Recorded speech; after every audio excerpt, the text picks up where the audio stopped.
está? Muy buenas tardes, soy Valeria Fuertes. Les doy la bienvenida a una edición más de Economía para Todos.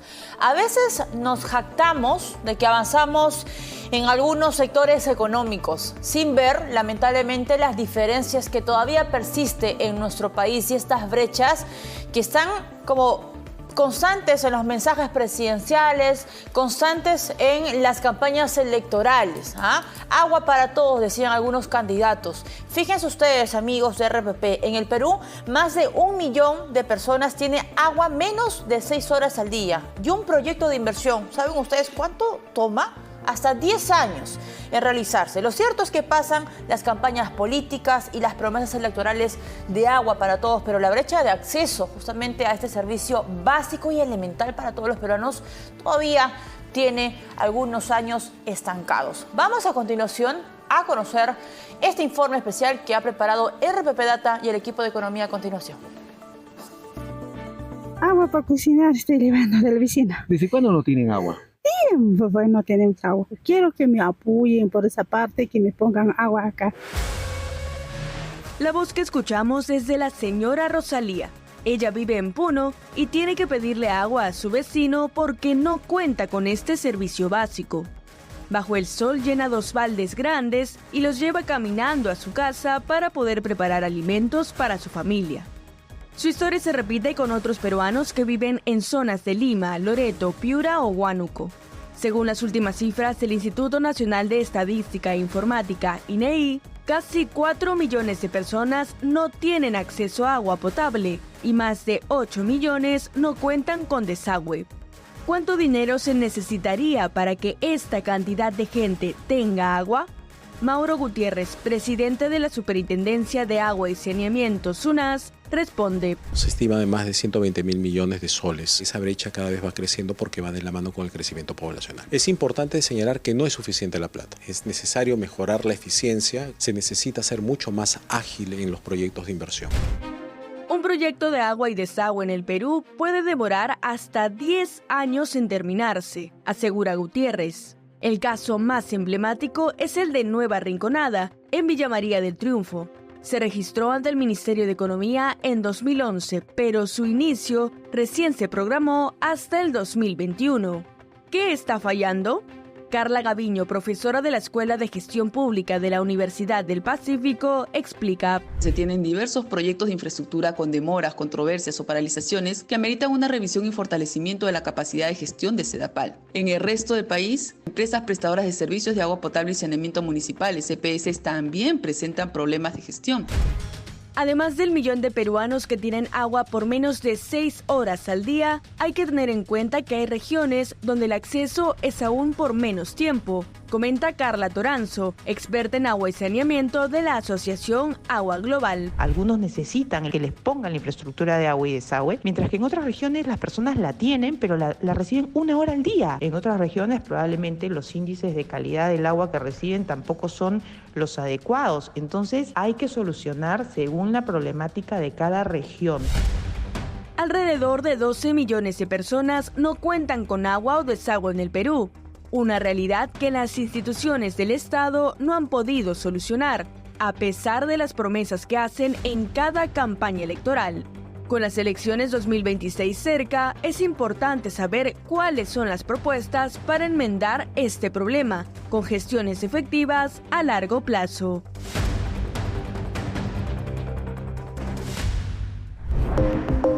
Un informe de RPP Data.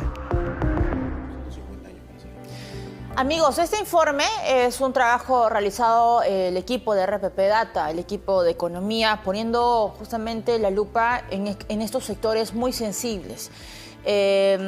Cortar o reducir el tiempo de acceso a agua y desagüe a las familias de bajos recursos tiene un impacto también económico, tiene un impacto en temas de salud y lamentablemente no lo estamos viendo. Y ojo a las autoridades, porque esta brecha es de 120.000 millones de soles. Mauro Gutiérrez, presidente ejecutivo de SUNAS, está con nosotros para ampliar y analizar estas cifras que hemos escuchado hace instantes. Señor Gutiérrez, ¿cómo está? Bienvenido. Valeria, muchas gracias. Buenas tardes a todos.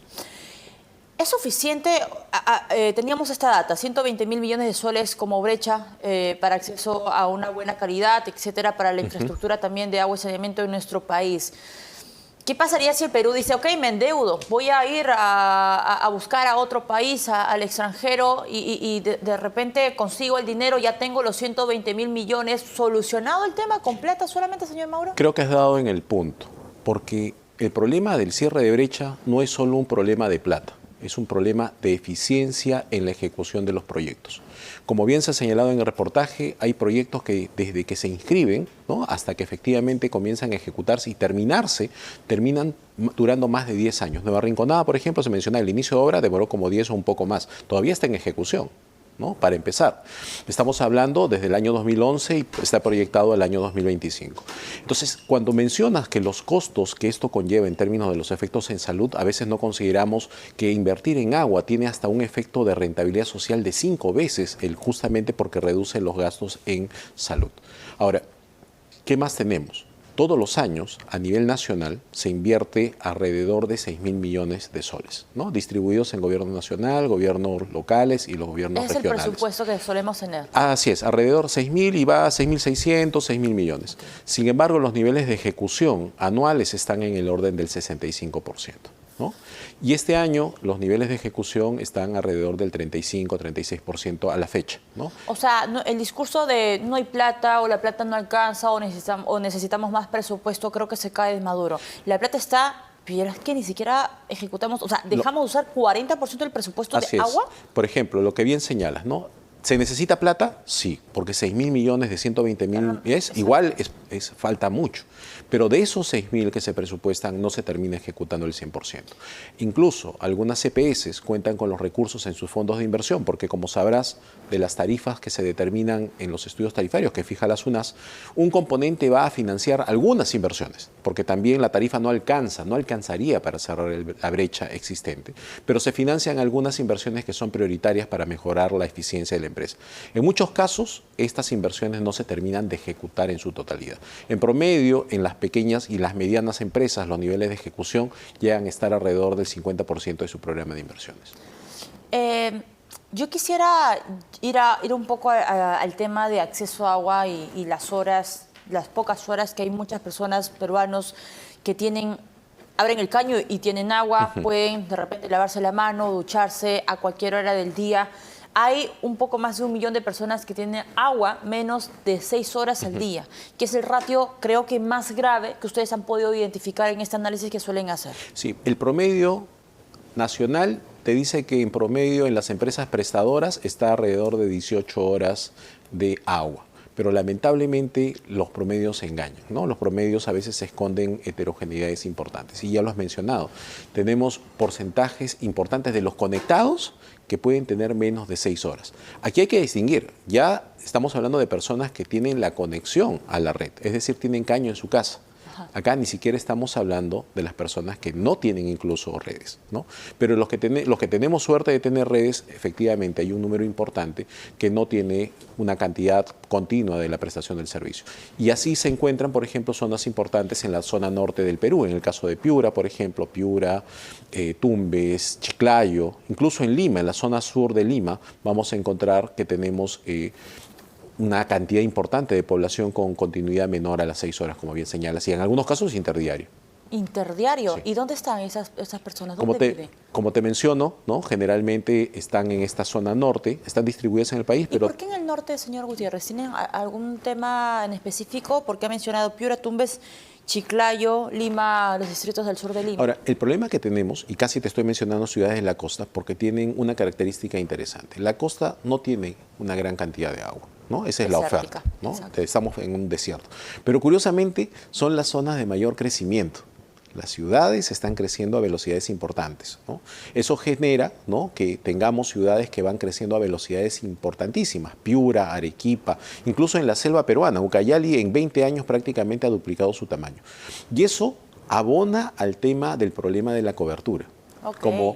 Como bien se ha dicho, la cobertura en los últimos años, y el COVID ha sido un punto de quiebre bien importante, el año 2019, tanto en costo de pago de la gente que no tiene agua y tiene que pagar ahora, ha aumentado la brecha de pago, pero también en la velocidad del cierre, porque se están haciendo algunas inversiones, además de la demora que estamos señalando, ¿no? La población está creciendo a velocidades mayores. Ok, y la oferta que existe, o sea, las empresas no se dan abasto como para atender la demanda que se ha disparado Así es, exponencialmente. efectivamente. Entonces se necesitan inversiones, algunas en redes, pero en otras tienen que ser inversiones significativas en fuentes, ¿no? Si uno va a Piura, por ejemplo, le van a mencionar que la reserva de Poechos, por ejemplo, está colmatada, necesita otras fuentes, ¿no? Y así vamos a encontrar en varios lugares donde se requieren inversiones importantes para aumentar la cantidad de fuentes para poder abastecer la necesidad de crecimiento poblacional. Pero este es otro tema importante. El crecimiento de la población se está dando principalmente en las zonas urbanas. ¿Pero en qué zonas urbanas? No es que estemos hablando de manera homogénea en toda la ciudad.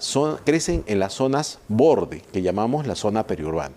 Y las zonas periurbanas justamente son las zonas donde se concentran los bolsones de pobreza y pobreza extrema y de la población que está en situación de vulnerabilidad. Es muy interesante el análisis que usted hace porque, claro, incrementa o crece la población, la oferta no se da abasto, pero incluso generar o gatillar proyectos de inversión te toman 10 años. Así es. Entonces estamos como de mal en peor porque cuando estamos siguiendo punto a punto la logística para que el agua pueda llegar a los hogares, vemos que hay, digamos, trabas o retos pendientes que asumir.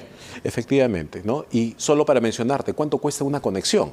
¿No? Esa es una pregunta a veces que las personas no son conscientes de cuánto cuesta la inversión para poder llevar este punto de agua a la persona que está en la zona periurbana. ¿Cuánto le vale al Perú? En promedio, los últimos proyectos de inversión nos dice que agua y alcantarillado cuesta 50.000 soles por punto de conexión. Pero estamos hablando del proyecto de Nueva Rinconada, que es este proyecto grande que mencionaba antes. El punto de conexión de agua y alcantarillado está alrededor de 90.000 soles por punto de conexión. ¿Y punto de conexión se refiere al? Al tubito que va a llegar al buzón antes de que ingrese a tu casa. Ok. ¿No? Y imagino que en una casa no necesariamente viven 4 personas, puede ser un edificio, puede ser una casa de 3, 4 pisos que haya, no sé, pues que contemple 4 familias, 5 familias. Sí puede ser, pero lo que quiero mencionar es que multiplica cuántas viviendas hay en las zonas periurbanas. Multipliquemos eso por 90.000 soles. Estamos hablando, por eso es que los montos de inversión son tan grandes en términos de poder llegar a esta población. Ahora, un tema interesante también que pudimos analizar en el marco de la encuesta nacional de hogares es que efectivamente las poblaciones que tienen acceso al agua versus uno que no está conectado, que estoy en la zona periurbana, termina pagando más o menos 30 soles más de lo que pagaría, por ejemplo, una persona conectada. Ustedes han realizado un gráfico y si quisiera pedirlo al equipo de producción, lo ponemos en pantalla. Este gráfico es el gasto promedio mensual, ojo, por mes. Por familia, una familia de 4 integrantes aproximadamente, 4 o 5 integrantes, en servicio de agua potable y saneamiento. Este es un gráfico que ha preparado SUNAS y sí quisiera, señor Mauro, que usted nos lo pueda explicar de manera detallada, porque el desembolso es mayúsculo y el desembolso, el impacto económico que tienen las familias que no tienen acceso a agua y compran, también es un forado bien grande. Primero, es importante señalar, una familia, porque este es un dato nacional, ¿de acuerdo? Y esto fue obtenido de la encuesta nacional de hogares, incluso puede estar subestimado, y quiero hacer la mención. Dale. ¿Por qué? Porque cuando te preguntan cuánto gasta, a veces tendemos a reducir el gasto y tendemos a subestimar esa información. Eso pasa en todas las encuestas nacionales. Pero lo que nos dice el dato, por ejemplo, del año 2023, dice, un hogar de 4 personas aproximadamente está pagando 52 soles. ¿No? Que está conectado, que tiene la suerte de tener una conexión. Pero una persona que no está conectada, que tiene que comprar en camión cisterna, por ejemplo, estaría pagando 82 soles. Significa que está pagando 30 soles más, es decir, paga más del 50% más que uno conectado. Okay. Primera cuestión. Segundo, no consume lo mismo. Una persona conectada consume aproximadamente 15.000 litros al mes. ¿Y el no conectado? 5.000, la tercera parte, ¿no? Entonces, o sea, pagas más, consume, agua. Exactamente. Y posiblemente con menos calidad, porque el agua que te llega por la tubería está clorada. La que está llegando por camión cisterna tiene más riesgos. Sabe ¿no? Dios cómo ha llegado. Esa línea roja que usted, a ver, se señala en esta gráfica de SUNAS, es el evolutivo desde el 2004 hasta el 2023, es decir, casi los últimos 20 años. Así es. Ajá, sí, Ahmed, gracias, porque esto es muy interesante. Se ve cómo a partir desde el 2012-13 se empieza a ensanchar un poco la brecha o la diferencia en gasto. Pasamos de pagar 14 por agua en camión cisterna, señor Mauro, hasta 82 soles. Sí, este dato está como sabes, tenemos que ajustar los datos en función de la inflación. Claro. ¿no? ¿Es ajustado también? Ya está ajustado, ¿no? Esto justamente está ajustado, no es el valor que efectivamente se pagó en su momento, es el valor equivalente de lo que pagarían ahora si es que tuvieran los precios del año 2004. Pero lo interesante de esta situación es que en el año 2019, si te das cuenta, la línea roja se empina, ¿no? La brecha comienza a agrandarse. El COVID ha sido un gran gatillador de esta diferencia, ¿no? Entonces eso también es importante señalar. Recuerda que a partir del COVID se han generado efectos interesantes, un crecimiento más importante de la zona periurbana, pero que también han ido de la mano con gastos de un componente que es esencial. Salud es vida. Sí. La salud es vida, pero el agua condiciona la salud y también la vida. Sí, por tanto, el tema del agua, su acceso, la posibilidad de poder pagar una cantidad suficiente y calidad es necesaria. Desde el 2013, y sí quisiera hacer solamente para terminar con este gráfico, en los últimos 10 años el peruano ha pasado de pagar por agua en esos camiones cisterna que llegan a sus asentamientos humanos, a zonas alejadas, de 29 soles a 82 soles. ¿Ha subido 53 soles? 53 soles ha sido el incremento. Ajustado en términos reales, sí, efectivamente. Bueno, la pregunta que muchos se hacen es por qué, si es que tenemos estas brechas y estas diferencias, esta injusticia por parte es un Estado en general que no está leyendo bien las necesidades de sus ciudadanos. ¿Por qué no hay un punto de quiebre para facilitar o cerrar estas brechas, señor Mauro? Como te menciono, creo que se tiene que analizar cuáles son los puntos centrales que no están generando la evolución de las inversiones a la velocidad que corresponda, ¿no? El tener también una claridad de la programación de las inversiones y su cumplimiento en el tiempo, ¿no? Esto SUNAS desde hace 2 años está emitiendo, por ejemplo, los reportes de seguimiento de inversión, que es como la llamada de atención a las empresas, porque las empresas también tienen un componente de responsabilidad en el avance de las inversiones, y que SUNAS está en el ámbito de competencia de la SUNAS. Pero otra parte importante también es responsabilidad de los gobiernos regionales, locales y de los programas nacionales, ¿no? Del gobierno central, de avanzar de acuerdo a las necesidades. Hay que mirar, a veces nos olvidamos y miramos el momento del inicio de la ejecución del proyecto, pero tenemos que identificar dónde está creciendo la población, cómo está creciendo y cuándo se van a iniciar esos proyectos para el cierre de brecha. Y eso no los visibilizamos. Y cuando simplemente vemos el campanazo de arranque, pero no señalamos cuándo finalmente o cuándo se inició toda esta gestación de proyecto. Y como se sabe, estos proyectos muchas veces demoran más de 10 años en su ejecución. ¿Qué tan ligado está la falta de acceso a agua y saneamiento con la pobreza? Íntimamente vinculado. Una persona es muchísimo más probable, ¿no? Y hay una relación causal. El hecho de que yo sea pobre, imagínate, tengo pobreza extrema, ¿dónde voy a vivir? La probabilidad es mayor que me vaya a la zona periurbana. Y si yo voy a la zona periurbana, voy a ir a zonas donde no hay conexiones, ¿no? La pobreza me va a inducir a que yo vaya a la zona periurbana. Y si yo estoy en la zona periurbana y no tengo agua, mis capacidades productivas se van a ver limitadas. Imagínate, tengo una familia joven, ¿no? Y tengo un niño de 2 años, 1 año. ¿Qué tan probable es que se enferme de diarrea? Y si se enferma de diarrea, ese día posiblemente no vayas a trabajar. Y en las zonas periurbanas el trabajo preferentemente es informal. Y si no trabajas, no tienes ingresos. Entonces se genera esa vinculación. Pobreza condiciona que vayas a zonas donde no hay agua, y donde no hay agua tienes más riesgos de disminuir tu productividad, hasta tu educación. Veíamos el caso de la señora que estaba llevando el agua. Eso pasa con una madre, por ejemplo, que está en estado de gestación, que aumenta su probabilidad de tener un embarazo riesgoso justamente por acarrear el agua. O un niño que tiene que juntar el agua, que puede destinar 2 horas entre juntar y le encargan esa actividad, va a tener un menor rendimiento en el colegio.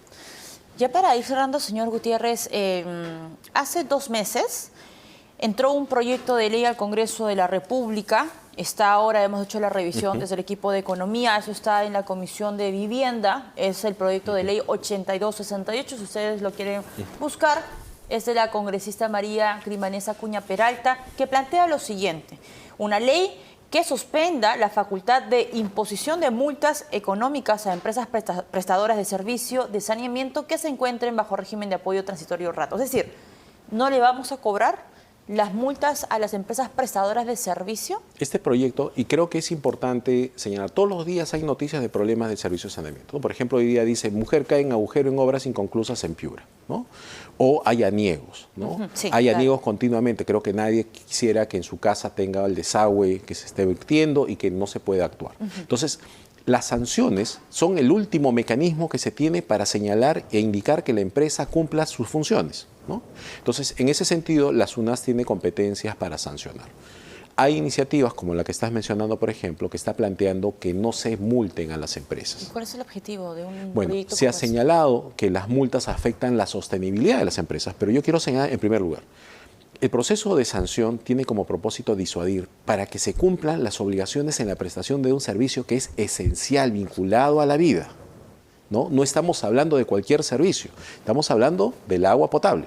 Y lo que se está planteando es que las empresas que están en el régimen de apoyo transitorio, que son 18 de las 50 empresas más Piura, que está en el régimen concursal, que sumando y todo eso estamos hablando más de alrededor de la mitad de todas las empresas prestadoras a nivel nacional, tengan un régimen especial en el que se suspenda la capacidad sancionadora de las SUNAS y que básicamente se den amonestaciones.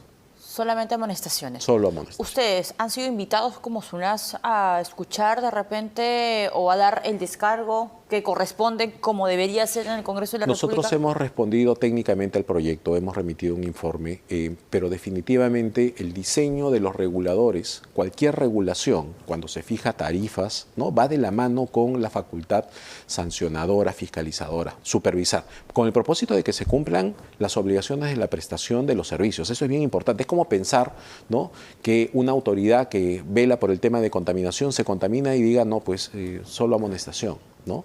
Entonces, estamos hablando acá del agua, estamos hablando de una necesidad de que se cumplan los estándares porque está vinculado a un servicio importante para el desarrollo de la sociedad. ¿Están en contra de esta iniciativa legislativa? Sí, porque debilita significativamente la competencia del regulador, ¿no? De estos 18 empresas prestadoras de servicios de saneamiento que se encuentran bajo el régimen de apoyo transitorio, Sí. ¿Ya han sido sancionadas estas 18? ¿Usted conoce la lista de los 18? Sí, en la lista. Y una de las cosas que se mencionaba es de que se está afectando la viabilidad de las empresas con las sanciones, ¿no? Señalan, El argumento, bueno, ¿no? el argumento central que se escucha, ¿no?, es las empresas son muy sancionadas continuamente y por tanto Bueno, no por pueden algo cumplir es. su función. Pero lo cierto es que si sumamos las multas totales divididas entre la totalidad de los ingresos de los últimos 3 años, equivale al 0.18% de los ingresos. ¿Qué quiere decir? De 100 soles es equivalente como haber multado 20 céntimos. O sea, difícilmente podríamos decir que las multas pueden afectar la sostenibilidad de las empresas. Entonces, nosotros invitamos a un tema de una discusión técnica sobre el asunto, pero que sea abierto, ¿no? Porque no solo es un tema de interés de una reunión entre las empresas prestadoras o quizás el administrador, que en este caso es el OTAS, que administra estas empresas en el apoyo transitorio, pero yo no sé si es que finalmente la propuesta habrá conversado con el OTAS, porque está planteándose como beneficio a estas empresas. Pero más allá de eso, también es importante que los ciudadanos estén presentes, porque en este escenario los usuarios finalmente son los afectados, tanto Claro. como tarifa. El otro componente importante de los servicios es la calidad del servicio, ¿no? Si tenemos servicios de mala calidad, ¿no?, vamos a tener un problema. Ya antes habíamos discutido de los problemas que conllevó la modificación de la 1280, donde, por ejemplo, se desconectaron los mecanismos entre tarifas y metas. Si además incorporamos propuestas como que ahora no se puede sancionar, vamos a tener problemas mayores en la calidad. Perfecto. Señor Gutiérrez, le agradezco mucho que nos haya acompañado. Ha sido útil esta explicación para desagregar la información que hemos presentado en el informe previo. Mauro Gutiérrez, presidente ejecutivo de SUNAS, estuvo con nosotros. Hacemos una pausa, amigos. Regresamos con más.